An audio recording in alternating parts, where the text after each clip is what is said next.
All right, guys. Well, welcome to the Biblical Homestead. I'm Leah, and if you are a returning viewer, glad to see you again. And if you're new, stay around and you might find you enjoy yourself here. Um, Today's video is just a quick one with some thoughts about everyday, ordinary work that we choose, whether we work joyfully and benefit from it, or we can choose whether we just work to get the work done and kind of be a problem in it. I just share in this video some of our family's philosophy and view of hard work, and that, you know, it's something that we've not had a choice in how we do it if we're going to get it done. And so we've had to we make a choice every time we do it if we're going to use it to benefit us or to, I guess, destroy our spirit or somebody else's spirit on top of it. With that said, I'm going to say today I've been struggling for the past few days with some things, and I've, taken them to the Lord and, did that, sat there and expressed to God, I trust you, but Lord, this is really bothering me. What do I do with it? Okay, I'm giving it to you, and the next thing I know, I've picked it back up and realized that, okay, here we go again. Lord, here, I've carried it back with me. And that's, so when we choose joy, that's not to say that there aren't real things happening, that there aren't real things that we have to choose to overlook, to get beyond, to deal with them. But that's to say that we still have the choice. Do we let these things totally ruin our attitude, ruin our disposition in our home, or do we face them head on with a decision? And again, I reemphasize that just because we choose not to let maybe something that's really going on bother us, it doesn't mean that we're not facing the problem or dealing with it. It just means that we're not going to let that situation steal our joy. And I think a lot of times with work too, physical work, we're always looking for the easy way out. We're always looking for the way that's going to make it the easiest. Some people work really hard at not working. So, and I see that a lot in all ages. There's just not a particular age group that it applies to. But speaking from experience, really, these things can bond you and draw you together. So I hope you enjoy the B-roll. I hope you enjoy the message in this video. Share down in the comment section what your attitude is towards hard work. Do you let it benefit you and help your family to grow, help you to grow, or do you kind of resent having to do it? On the inside of the stick here,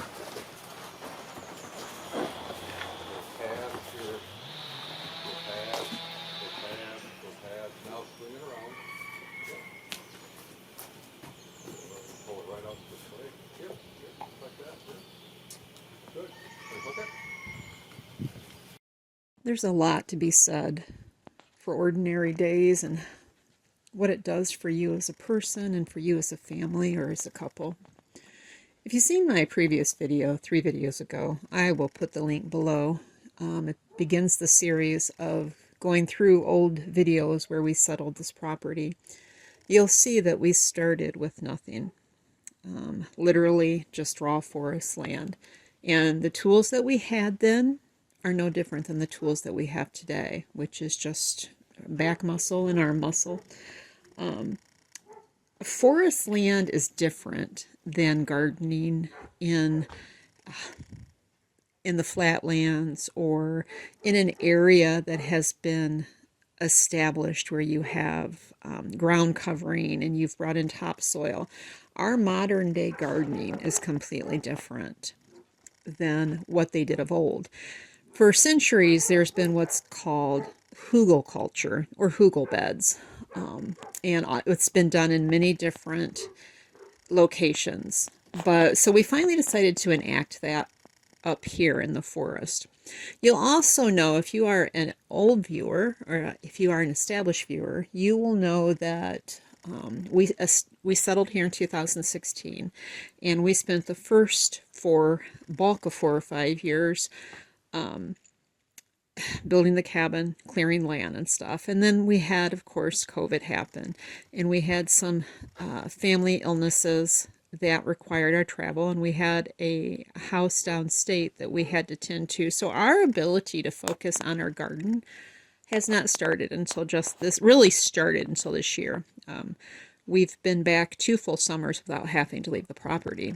But the first summer was in trying to get some additional room to our original 16 by 30 cabin. So that prioritized everything else for us. We needed space. But for us, for right now, our focus is on these hugel beds. And what a hugel bed starts with wood. It can be green or dried trees, branches, and then you layer it. If you know, for the forest, we layer it with forest bedding, and then from there we go to manure.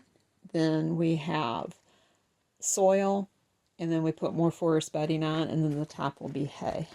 And we have to be careful here because we have to go with light. We got to make sure that we have enough trees cut down to make sure it gets enough light through the day. And then with the other thing we struggle with here is just extremely short growing season, extremely cold most nights. So it's a challenge, especially since we've come from when our height of our gardening was downstate. And so we had a much longer growing season and much less severe dips at night in the cold. And then Ron got sick and was sick last summer with extreme rheumatoid arthritis, autoimmunity attacking him severely enough that he really was not functionable. So this is really the first summer, besides periodic trial and error in gardening, because we've done several things to test, but never enough to say, hey, let's do this so that we can really start to provide a good portion of our food and start canning and drying and putting it up. Now, we did that downstate for a couple of decades, and we love gardening. We love the fresh fruit. There's nothing like taking a vine-ripe tomato. You cannot even come close to that flavor in the stores. It's not even, it doesn't compare. Those are experiences that we've been robbed of as our culture has desired to disconnect us from our food.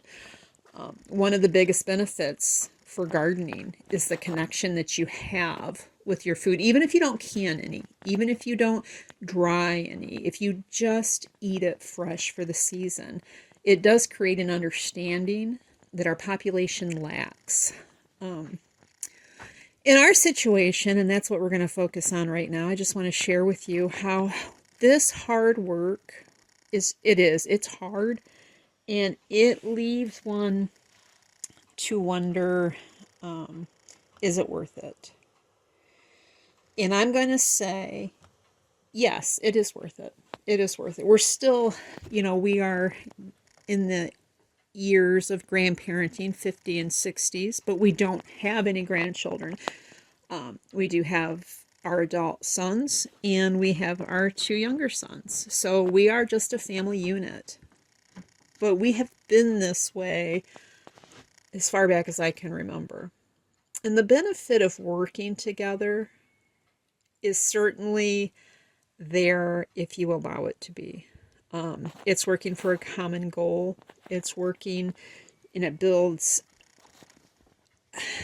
community within your own family. You don't have to reach outside of that community. Nothing wrong with that. That's not at all what I'm saying. But so often we hear, be part of your community, and people reach outside of their homes to non-related, non-family members, and they forget about their family. For us, we reverse it. For us, we reach with, within our own family unit to say, hey, we have a goal here. We have a project. We have to work together to make this happen if we want it to happen. That creates ownership, not just on the property, but on whatever is achieved. And I think it's important that we as people have ownership, not of possessions, but of responsibility. Something else our culture has robbed us from by separating everybody from the home. We talk about our culture taking the woman out of the home, but it's everybody. It's getting the kids out of the home, getting them to school, kicking them out by the time they're 18. The kid not being able to wait to get out of the home by the time they're 18. The father going to work and then wanting to go hang out with the buds or hide in his man cave. We need to reconnect to our homes, and we need to reconnect to our food, and we need to reconnect to our home having the food there. It sounds probably a little bit elementary, but on the other hand, I think the elementary things, just the practical common things that create family, have been taken from us, and we've got to put those back into our home, and we can do that by making choices. So I was going to say, that working together, it creates connectivity, but we have to choose that. We have to choose connecting through work, because work can also divide. Work can also separate. Work can create grumpy people if we're not looking at it in the right way. Work can create a desire to seek easier things.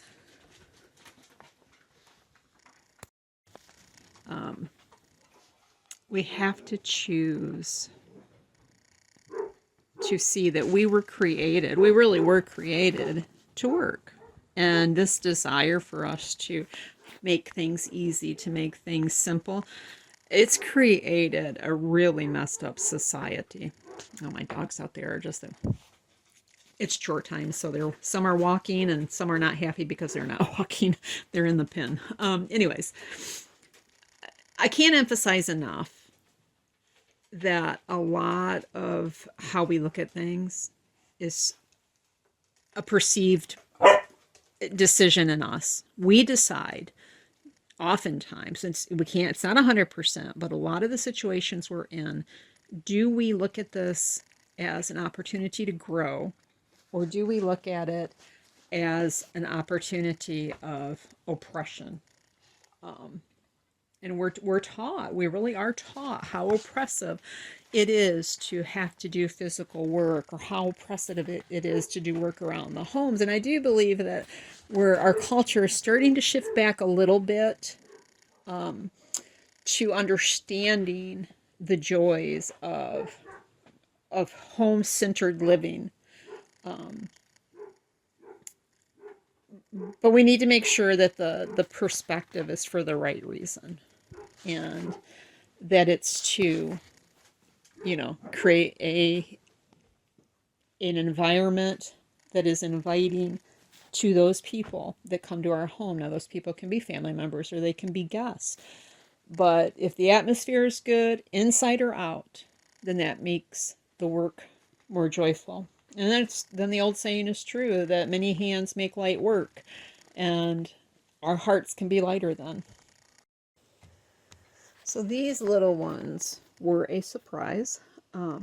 We have a couple of called mini Nubians. They're a cross between a Nubian goat and a Nigerian dwarf goat. We actually did not think that our Nubian doe was bred, and surprise, there she had these little babies. So we've been waiting for her to have babies for a year and a half, and we just thought, well, maybe there was a problem with the buck and that he did not make babies, or maybe she didn't make babies. We had no idea. But here we go, and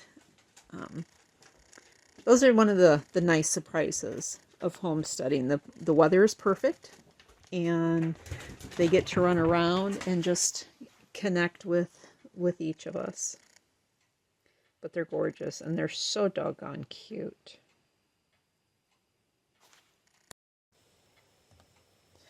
Life's simple pleasures on ordinary days is just a hot tea. It can be a hot cup of coffee. For me, it's a hot tea.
Alright, well that's it for this video. I'm glad you guys were here. We'll talk again soon, and until next time, may the Lord Jesus richly bless you in His truth and His peace.